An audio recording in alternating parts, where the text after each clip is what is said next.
Bail avec ou sans clause de solidarité. Bonjour et bienvenue dans cette nouvelle vidéo. Je suis Audrey, auteure, conférencière et créatrice du blog lesrevenusautrement.fr et connue en France comme étant la spécialiste de la colocation au rendement.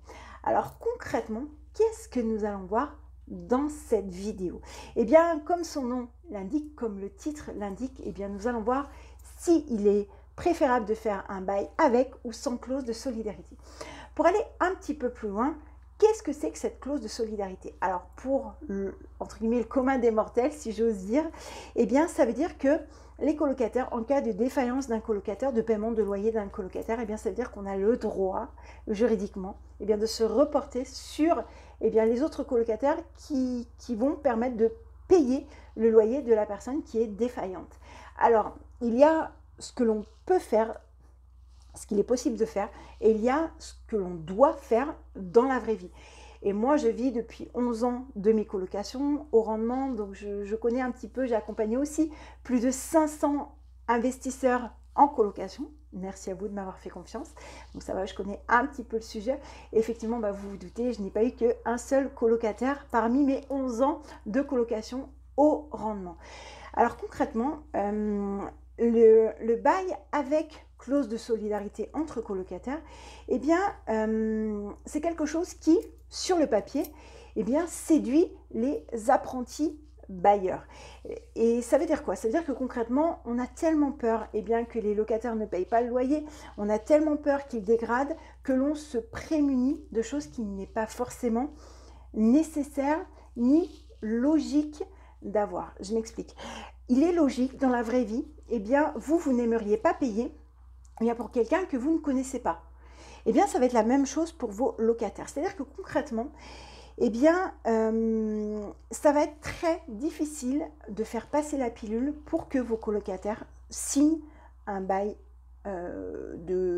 collectif avec clause de solidarité. Ça va être extrêmement difficile pour eux de signer ça. Donc concrètement, eh bien, vous allez avoir des personnes qui peut-être pourraient être très bien sur papier, mais qui ne vont pas signer parce qu'elles ont peur de cette clause. Et concrètement, je les comprends.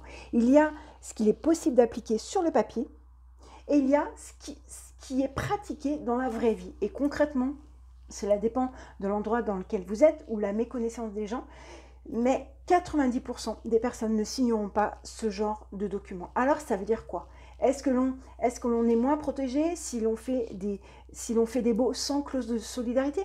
Est-ce que l'on est moins protégé? Non, pas du tout, parce que vous pouvez très bien prendre, et je vous encourage dans tous les cas de prendre cette option-là, à savoir, non pas une garantie loyer impayé, non pas une GLI, ni la garantie Visa, tout ça, rien à voir, mais de prendre un garant solidaire. Donc cette personne sera solidaire du locataire, de la locataire en titre. Voilà, donc vraiment je voulais peut-être éclaircir ce point. Alors bien sûr dans cette vidéo et par rapport aux autres aussi, eh bien je reste à votre écoute, donc je vous en prie, inscrivez vos commentaires juste en dessous, j'y répondrai bien volontiers. Ça me permettra aussi de faire d'autres vidéos dans ce sens-là, si cela vous intéresse. Aussi, je vous invite tout de suite à cliquer sur le bouton s'abonner, ça m'aide énormément. Et merci beaucoup, mais également voilà, de rejoindre la communauté LRA, les revenus autrement, sur Twitter, Facebook, Instagram, où on a dépassé les 11 000 personnes, merci, Twitter, TikTok, etc. Et surtout sur le blog lesrevenusautrement.fr, où vous allez pouvoir télécharger votre tableau de rentabilité. Et aussi, il se trouve juste en dessous. Et puis moi, je répondrai à vos commentaires, à vos petits cœurs, parce que je pense que vous allez liker ma vidéo et je vous le demande, merci beaucoup, et puis à vous abonner, puis moi je vous dis à très vite dans les commentaires et aussi dans la prochaine vidéo. Ciao.